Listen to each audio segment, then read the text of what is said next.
Eu tô aqui de volta no canal do Cine System, gente. Eu tô muito feliz de estar aqui de novo com vocês, trazendo convidados especiais, entrevistas especiais.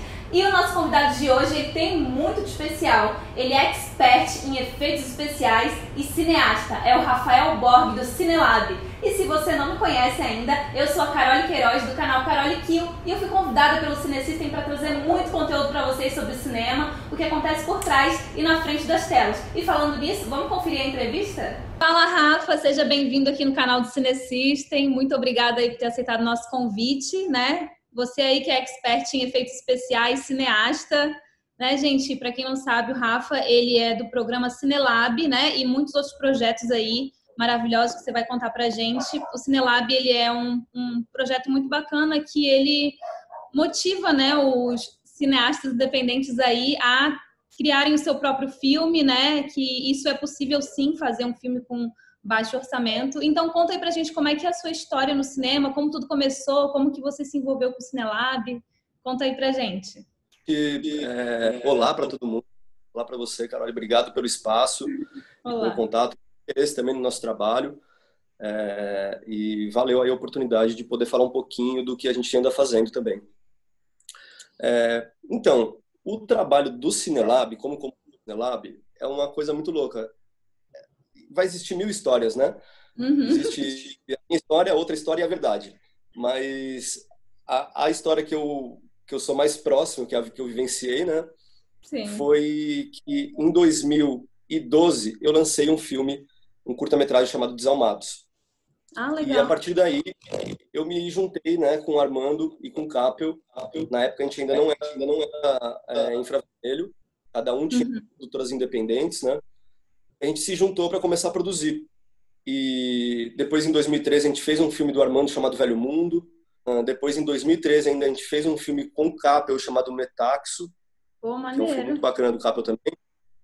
E em 2014, na verdade, em 2013 mesmo, a gente recebeu o convite da Boutique. Primeiramente, o Capel recebeu o convite da Boutique para fazer um programa de efeitos especiais versus efeitos visuais, que seria tipo os efeitos práticos de set versus efeitos visuais. Aí o Capel achou a ideia boa, mas ele achou que de repente ficaria meio incomparável fazer um efeito que você produz manufaturando com as suas próprias mãos, né? Uhum. E uma coisa que é feita num software através de outras paradas. Então, incomparavelmente, eu consigo num software colocar fogo, partícula, fazer um dinossauro. O Capel não teria essa mesma condição de fazer isso, né? Então, ele veio com uma ideia, ele levou um teaser que a gente gravou em 2012 ou 13, depois que eu fiz o curso, que aí eu comecei a dirigir o projeto e trouxe o Armando para a direção do projeto também. A gente gravou um teaser chamado Desalmados também. Que legal. Para tentar vender, para fazer um longa-metragem, né? E nessa época a gente fez um making-off. Então, quando a gente lançou os curtas em 2013, a gente decidiu fazer, por meados de 2013 mesmo, um teaser do projeto Desalmados, né? Eu chamei o Armando para a direção do projeto junto e a gente foi gravar um teaser. E a gente gravou um making-off desse teaser e colocou na internet. Acabou que teve uma recepção muito boa pro teaser, mas a galera consumia muito o making-off do teaser. Achava muito interessante o making-off ser tipo... E era um modelo de produção que não é um modelo nosso de produção, não é um modelo que ninguém pode assinar a produção nesse modelo, porque é um modelo independente, é um modelo que todo mundo que não tem dinheiro faz na guerrilha. Então, a gente tinha um fotógrafo muito bom, que era o Cauê Zilli, né, na época, e com assistentes dele.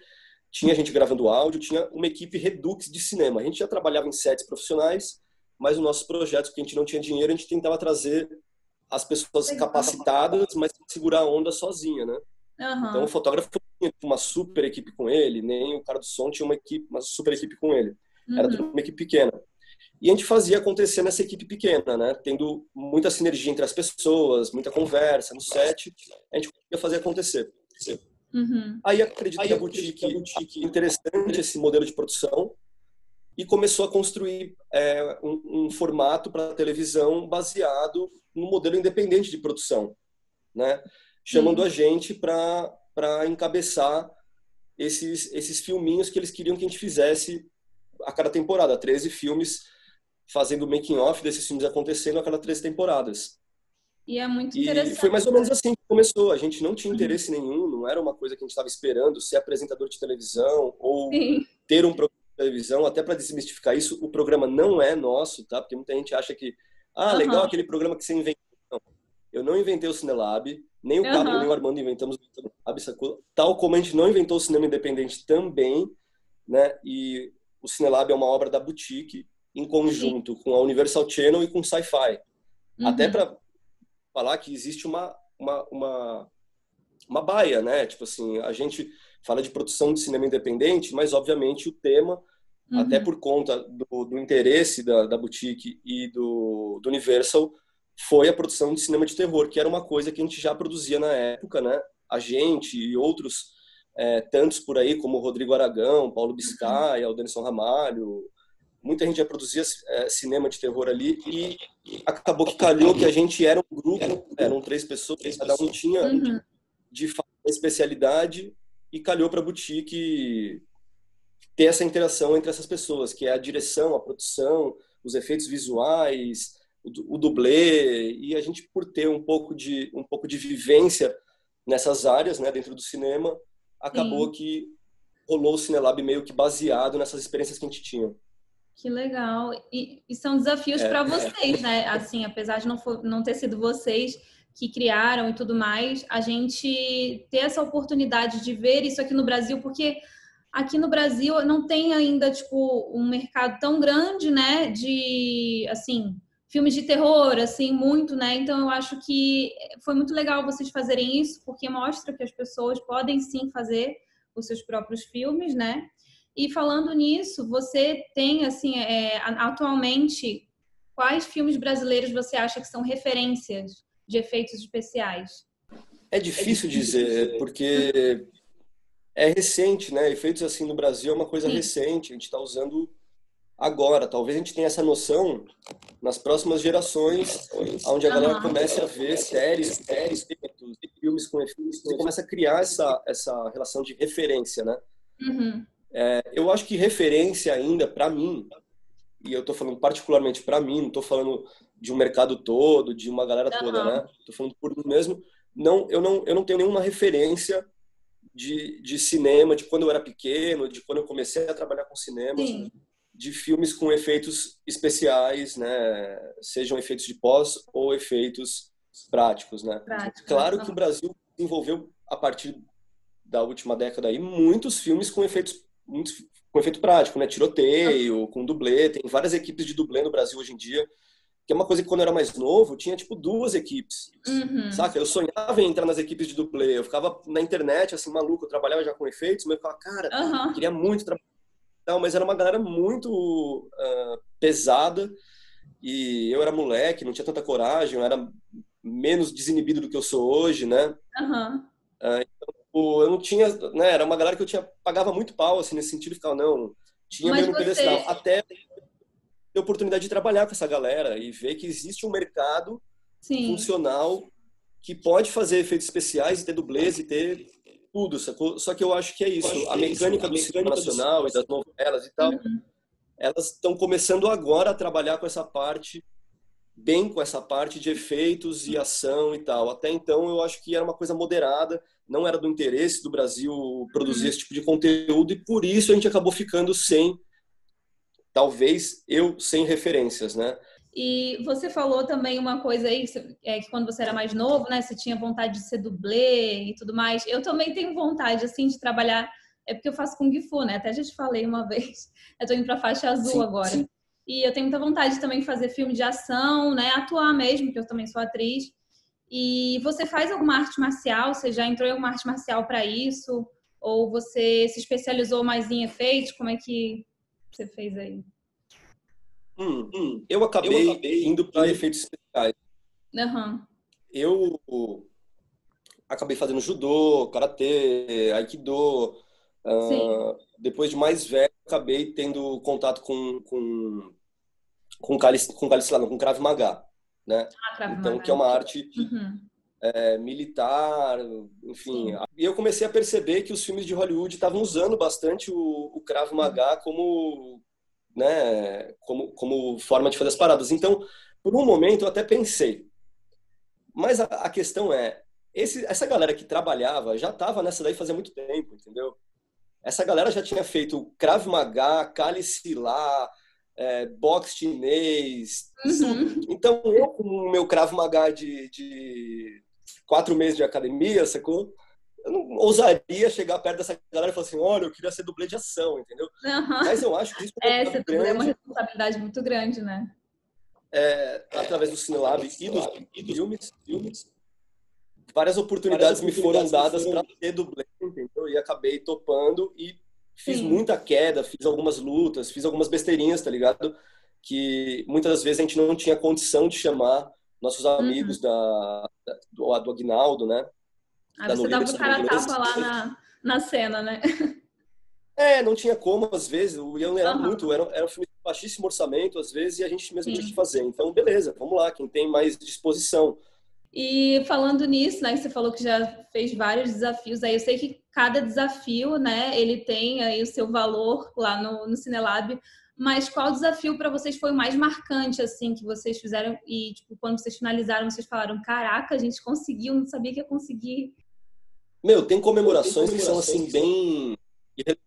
É o famoso pequeno passo que você dá, mas que parece um grande passo no contexto geral da coisa, assim, sabe? Tipo, a gente fez uma queda de um carro num abismo, né? Numa pedreira. Que era uma coisa que a gente já tinha muita vontade de fazer. Óbvio, extrapolar alguns efeitos que a gente já fez é tudo que a gente quer. Então, um programa que fala para vocês, olha, criem ideias absurdas. Era um prato cheio, entendeu? Tipo, eu vou dizer assim, a gente nem pensava tanto no roteiro, porque a questão do Cinelab não era tanto o roteiro. Né? O Cinelab, o programa era amarrado, o roteirista pode falar melhor, o Fábio Farias, né? Mas ele era amarrado pelos efeitos visuais, especiais que aconteciam. Então, o importante pro Cinelab não era o roteiro. Por isso muita gente vai falar, mas os roteiros são muito bobos. E eu concordo, são, mas é porque é para ser de fácil digestão, porque o importante são os efeitos pro programa, né? Por mais que pra gente... né? Tudo mais. Exato. A gente, como realizador, também adoraria mostrar filmes maravilhosos. Sim. Mas, né, dentro do contexto do programa, a brincadeira era essa. Então, eles pediam pra gente fazer briefing, né? Então, a gente briefava várias ideias, sempre briefou pro Cinelab várias ideias do que a gente conseguiria fazer. Em alguns momentos, o Rafael Barioni, que é o diretor, e o Fábio Farias, que é o roteirista, eles extrapolavam, às vezes brincavam. Tipo assim, galera, a gente consegue fazer um bagulho mais pesado que esse? Caraca. Pô, consegue. Pra impressionar mesmo a galera. Tá dizer com isso? Tipo assim, você tá dando muita corda, né? Então, assim, o que você quer com isso, sabe? Tipo, eu faço um negócio muito pesado mesmo, pesado quanto? Aí tem ideias que vão jogando para baixo, né? Aí, depois dessa reunião de pauta, a gente começa a elevar o nível. E aí vem o orçamento, né, do programa e começa a falar, não tanto, não. Assim não. Peraí. Tem coisas absurdas, né? Sim. Eu consigo citar algumas. Por exemplo, jogar o carro de uma ribanceira pegando fogo foi uma coisa muito legal, porque tinha toda a questão de cabear o cabo com vários squibs de start de explosão, né? De colocar certinho esses lugares e detonar eles via cabo, muitas das coisas via cabo. Então, assim, foi uma experiência muito cabulosa pra gente, que estava lá. Eu e o Armando, a gente empurrou o carro, né? Então, o Capo que estava lá de baixo vendo, deve ter sido uma visão, assim, singular, assim, tipo, caralho, que foda. Desculpa falar caralho, que foda. Né? E a gente que estava em cima, a gente não viu, mas o barulho foi tão grande que a gente olhava um pro outro, assim, e ria sozinho, tipo, mano, deve ter sido muito louco ver isso. Enfim, não quero pensar agora nos problemas que isso pode ter acarretado, tá ligado? Mas vamos resolver, tal, as coisas. Acarretado problemas assim de produção, né, naquele momento, até porque a nossa brincadeira era fazer os efeitos, né? Sim. Tanto é que o carro caiu na água, teve que tirar o carro, obviamente, porque o carro não poderia ficar mesmo vazio, ele não poderia ficar num lugar, né, tipo no espaço. Então tem que tirar o carro de lá. Não era uma das ideias que o carro caísse na água, era o carro bater ali, mas enfim, tantas questões para avaliar dentro de um programa. Não é como se a gente fosse contratar para chegar lá também e falar assim, galera, faz a pré, olha, angula aqui, olha o morro. Não foi assim. A gente tinha 2, 3 horas para fazer a coisa acontecer. É então, coisa muito rápida, né, que vocês têm. Os briefs tinham que ser muito rápido, a ideia tinha que vir muito rápido. O Cinelab é ainda, né, mas foi, né, os 3 primeiros, assim, que a gente filmava, foi uma escola muito pesada, porque por mais que a gente soubesse o que a gente estava fazendo, a gente tinha que fazer num tempo que a gente não estava acostumado a fazer também, que é o tempo de set, né? O tempo de set, às vezes, exige mais tempo. E o Cinelab exigia menos tempo. Uhum. Então, a gente fazia as coisas que a gente já sabia fazer, mas correndo. Uhum. Né? Inclusive, pós-produção do Cinelab, eu que fazia a pós-produção dos filmes. O Armando editava, eu fazia a cor e os efeitos. Mas a gente tinha um tempo completamente assim, fora de questão, sabe? Que jamais seria trabalhado um produto que é para ser comercializado de fato, para ele ficar bom, não deveria ser esse processo. Mas no esquema cinelábico da coisa, se desse muito tempo, começa a entrar num outro patamar que é tipo, a galera tem muito tempo para fazer e fica fácil. Então, sim, é um desafio mesmo, né? Ser colocado à prova. Que é a brincadeira do cinema aprendido hoje em dia. A galera tem que fazer em pouquíssimo tempo. Prova, né? É legal, a galera gosta de ver isso, né? Eu acho que é massa, sabe? Tipo, deu um respiro no Lab. Você estava falando sobre o orçamento, né? Tem um outro filme que eu vi que vocês fizeram, que vocês usaram a essência do Cinelab, né? Que usaram 1% apenas de gasto do que geralmente alguém gasta nos efeitos especiais. Eu acho que foi A Percepção do Medo, não foi esse filme que vocês usaram? Como é que vocês se viraram para usar só 1% do orçamento de efeitos especiais? Assim, é óbvio que esse cinema, aonde a gente paga todo mundo, aonde a gente, né, ele é um outro cinema. O cinema que a gente estava fazendo na época, né, não achando que é outro tipo de cinema, mas o modelo de produção, a gente tinha uma produtora, o Capel conseguiu uma grana de incentivo, era pouquíssima grana, mesmo. Assim, pouquíssima, estamos falando do quê? Pouquíssima 100 mil? Não estou falando de pouquíssima 100 mil. Não estou falando de pouquíssima 50 mil. Não estou falando de pouquíssima 30 mil. É menos. Então, assim, o que acontece? A gente se desdobrou porque a produção basicamente era eu, o Capel e o Armando, ganhando nada e pagando uma equipe que já trabalhava com a gente na época, que era a Mari Betoni, uma galera de produção, Alice Sezoco, né, que ajudaram a gente a produzir esse filme que era passado em São Paulo e em Brasília. Então a gente tinha que construir os efeitos com coisas que a gente já tinha. Então o Capel pegou materiais que ele já tinha usado em outros filmes e bolou a história dele em cima desses efeitos, né? Que é uma sacada muito sacada, porque assim, se você constrói o roteiro e vai ver os efeitos, tem que construir os efeitos. Ele já viu os efeitos que ele tinha antes e falou, beleza, agora eu vou construir uma história em cima desses efeitos que eu já tenho, né? Uma coisa ou outra ele vai aperfeiçoar e tal. E o filme do Armando trabalhou muito mais o suspense, né? Não tanto os efeitos, embora tenha um efeito ou outro, mas trabalhava muito mais a parte de suspense do filme. Então isso facilitou pra gente. Então, o modelo de produção onde nós 3, eu estava como assistente de direção deles, e o Capel e o Armando dirigindo, o Capel fazia os efeitos, eu fiz a correção de cor inteira do filme. O Armando e o Capel editaram. Então, basicamente, a gente fez boa parte do processo do filme. Então, assim, o filme conseguiu sair barato porque a gente tinha uma equipe muito, muito pequena, que era o André Sig fotografando, a Mari Betoni, a Alice Sessoco. Era tipo 3, 4 pessoas, o André Rasta, que é um outro sócio nosso também da Infravermelho.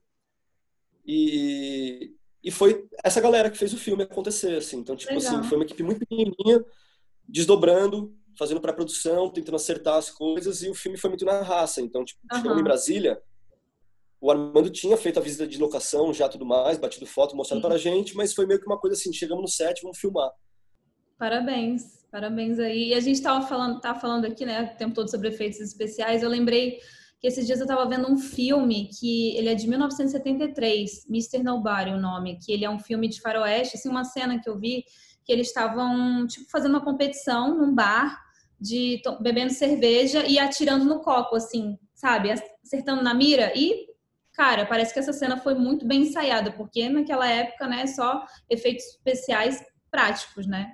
Então, assim, é muito, muito doido, assim, né? Muito incrível, assim, que a gente pode ver, né, disso, de efeitos práticos. E claro, hoje em dia a gente tem essa facilidade que tem mais tecnologia, né? E tem essa questão da pós-produção. Eu acho que né, facilita um pouco o trabalho, mas a gente vendo assim aqueles filmes antigos, você vê como eram bem feitos também, porque não tinha toda essa tecnologia naquela época, né? É muito legal. Eles obrigavam a galera a tirar as ideias da caixa, assim mesmo, né? Tipo, hoje em dia, eu não vou dizer que torna mais fácil, né? Porque, meu, o processo de pós-produção ele é muito árduo, mas eu acho que tipo, existe essa evolução desse setor, né? Quando você não tem o efeito visual e você só tem o efeito prático, você precisa ser muito mais criativo no efeito prático, né? Porque ele não vai ser completado por nada. Então você tem que fazer o começo, meio e fim dele acontecer ali na frente, como se fosse um passe de mágica, né? Tem um filme muito bom, cara, que inclusive é do Capel, que chama Pólvora Negra. Ele é um filme de 2011, que é um faroeste brasileiro. Uau, né? E tem legal. uma cena assim, do cara tirando em garrafas no bar, tá ligado? E tem todo feito de efeito prático. O cara tirando em garrafas no bar. Tipo, que legal, tipo isso que eu te falei. Maneiro, eu quero ver. Totalmente E você... Só com explosivo. Maneiro. E você curte filmes do Tarantino? Você gosta? Meu, eu respeito muito os filmes do Tarantino. Pra mim, os filmes do Tarantino são tipo um parque de diversão, sabe? Tipo, vou citar mais ou menos assim, o Play Center. Sim. O Play Center não criou nem os brinquedos que eles têm ali, mas eles colocavam, né? Fechou? Mas eles colocavam numa disposição onde tinha vários brinquedos legais. E o Tarantino, ele tem o seu mérito, que eu acho muito legal, esse mérito como cinéfilo dele, né? Ele é um cara estudioso e basicamente ele faz filmes baseados em filmes, né? Nenhum filme dele até o momento assim são filmes que foram deles, né? Embora esses últimos, né? Os Oito Odiados, e aquele fez meio da Benson aí, eu gostei bastante também. Mas se você pegar os filmes mais antigos, tipo Cães de Aluguel é um plágio de City on Fire, que é um filme asiático, né? Que já existia há muito tempo. O Kill Bill tem vários momentos plagiados de Lady Snowblood, né? Que é tipo um filme asiático também. Então, assim, o Tarantino, ele tem a vantagem dele, ele saber muita referência e fazer um recorte dessas referências e juntar elas, né? Torna atrativo para quem gosta. Então, eu acho o fenômeno Tarantino parecido com Stranger Things, né? Stranger Things não criou nada de novo, mas ele deu uma roupagem nova para coisas que já eram antigas. Então, o Tarantino, ele fez a mesma coisa. Ele pegou coisas que, de repente, muita gente não teria acesso do cinema asiático, do cinema italiano, do western, e trouxe para os moldes e padrões do cinema de Hollywood, né? Ele pasteurizou esse cinema que já existia. E trouxe com uma roupagem legal, jovem, com músicas novas, com interpretações novas, que eu acho que, de alguma forma, é uma coisa massa, porque muita gente vai atrás das referências e acaba voltando aos filmes antigos, né? E falando, caralho, que legal esse filme, pode crer. E aí você, através do Tarantino, o Tarantino é uma playlist do Spotify. Sim. Né? Você vai ver um filme do Tarantino, e aí você começa a ver, ir atrás das referências. E a partir do Tarantino, você começa a ver vários outros filmes. Várias outras referências. O problema, quando eu acho que existe, não existe um problema, na verdade, mas é quando ele se apropria dessas coisas que ele copiou para ele, né? Enfim, e aí fica parecendo que é uma coisa dele, da criatividade dele, quando na verdade ele é um cara muito bom em estudar referências, em trazer as referências antigas, vivas às vezes, inclusive copiadas assim descaradamente na tela, saca? Só que com uma câmera mais atual, com uma roupagem atual, com outras, né? Enfim, não vai ser em coreano ou em chinês, vai ser em inglês, então vai ter um acesso diferente ao público, né? Sim, na verdade, assim, vou dar um pouquinho da minha opinião também aqui. Eu gosto muito dele, assim, eu acho que a maioria das coisas a gente, né, tem uma referência aqui, outra ali, ele vai pegando realmente. Eu acho que uma coisa que dos filmes dele que eu gosto muito também são os diálogos, né, que sempre tem algo tem umas analogias, entendeu? E isso eu acho que é uma coisa muito, muito bacana que ele tem nos filmes dele, né? Faz com que as pessoas pensem um pouco.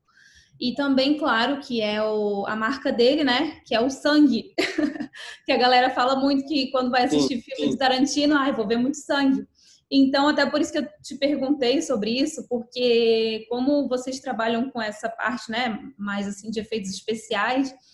E até queria te perguntar se tem alguma cena, claro, você já expressou sua opinião sobre ele, mas eu acho que se tem alguma cena que você acha, tipo, épica, assim, em relação aos efeitos dos filmes dele? Tem algum filme que você acha, caraca, esse filme aí, eu gostei muito dos efeitos que eles fizeram? Tem.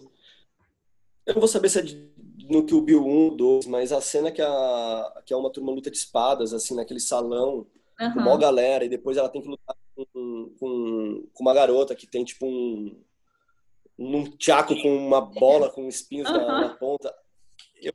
Muito pesada, muito pesada, muito pesada. Né? Então, mas assim, ele tem seu mérito, ele construiu cenas maravilhosas como essa luta que eu acho pesada no salão, assim. Então... E tem uma outra perguntinha para te fazer. Quais os tipos de filme que você gosta de assistir? E tem algum filme que você, tipo assim, você faz, né, filme de terror, mais nesse gênero, mas você tem vontade de fazer algum filme que você ainda não fez de outro estilo? Todos, muitos, eu acho. Trabalhando, a gente está muito num cinema de nicho, né, específico. Sim. Trabalhando com terror propriamente, né? Então, até com Última Cova eu tentei, que é um outro curta que eu fiz, que eu vou tentar, inclusive, no próximo ano, disponibilizar ele na internet com uma versão nova da edição e da pós-produção inteira. Eu tentei fazer um suspense, então, assim, eu acho que é um skill que eu trabalhei muito com terror, e eu acabei trabalhando muito com a parte dos efeitos e ele trabalhando pouco com a parte eu trabalho a semiótica, né, da linguagem do quadro como um todo, dos diálogos. Isso é uma coisa que sempre me interessou e que eu sinto falta e que eu sinto que o meu tipo de filme que eu produzo falta isso hoje em dia. Então, o suspense é uma coisa que me interessa muito trabalhar, né? Eu tenho já roteiros escritos, quem sabe eu comece o ano rodando um deles, inclusive. Mas eu tenho muita vontade de trabalhar outros estilos, assim, com certeza drama. Então, tipo, eu gosto de drama e suspense social. Para finalizar aqui, que é a pergunta que eu faço para todos os nossos convidados, que é assim, agora os cinemas eles vão abrir, né? E qual vai ser o primeiro filme que você vai assistir no cinema quando eles reabrirem? Algum filme aí que vai lançar, que você está ansioso para assistir? Qual vai ser? Pô, qual que é a possibilidade de eu poder assistir novamente no cinema Jurassic Park, que é um filme que pra mim, né, tipo, tantos outros filmes, Jurassic Park, Star Wars, quando eu assisti os primeiros Star Wars, assim, pra mim foi mágico, ver nave espacial atirando no espaço na frente, assim. É lindo, né? Telão gigante, saca? É muito mágico. Evil Dead, os primeiros Evil Dead do Sam Raimi, não a série, né, mas esse o segundo Evil Dead, né? Teria vontade de rever no cinema. Lobisomem Americano em Londres, Alien, Oitavo Passageiro, Predador 2, A Caçada Continua, Exterminador do Futuro 2 também, eu tenho vontade para ver a cena do caminhão estraçalhando e pegando fogo, com o cara saindo de moto. Lá eu acho muito legal. Véio. Que legal. E várias outras. Tem filmes mais atuais também que eu acho muito cabuloso. E que eu não tive a oportunidade de ver no cinema, mas eu gostaria de ver, que é Interestelar. Ai, é muito bom esse filme. Adoro também. Cara, Interestelar eu vi na TV, né? Eu adoro os filmes do Christopher Nolan. Adoro. A experiência no cinema deve ser completamente Eu assisti no cinema, muito bom. Valeu, Rafa. Muito obrigada por ter você aqui com a gente aqui no Cine System, né? E manda um recadinho aí para os nossos telespectadores, para eles assistirem aí os filmes de vocês. Fala o seu Instagram, né? Que a gente vai botar aí embaixo. Manda um recadinho legal. Acompanhe os canais da Infravermelho Filmes. É uma produtora de gênero. Tem lá no Instagram, @infravermelhofilmes. E ali a gente sempre posta sobre nossos trabalhos atuais, os antigos também. E os que vão acontecer também. Né? A gente acaba postando pôster ou alguma coisa ali. Então, até para quem quiser ficar inteirado do que a gente está produzindo, acesse o Instagram da Infravermelho Filmes. Mas a gente também posta nos nossos Instagrams pessoais, então quem quiser acompanhar o Infravermelho Filmes e do meu trabalho com pós-produção e com produção pela Black Lagoon e como freelancer também, acompanha ali no @RBORGHI, que é @RBorg. É isso. É isso aí, galera. Valeu, Rafa. Muito obrigada aí pela entrevista. Foi super maneiro. Valeu. Eu que agradeço. Muito obrigado também. É isso aí, galera. Eu espero que vocês tenham gostado da entrevista com Rafael Borg. E fiquem ligados aqui no canal do Cinesystem toda terça e quinta, que a gente tem muito conteúdo novo pra vocês. Espero vocês na próxima. Tchau!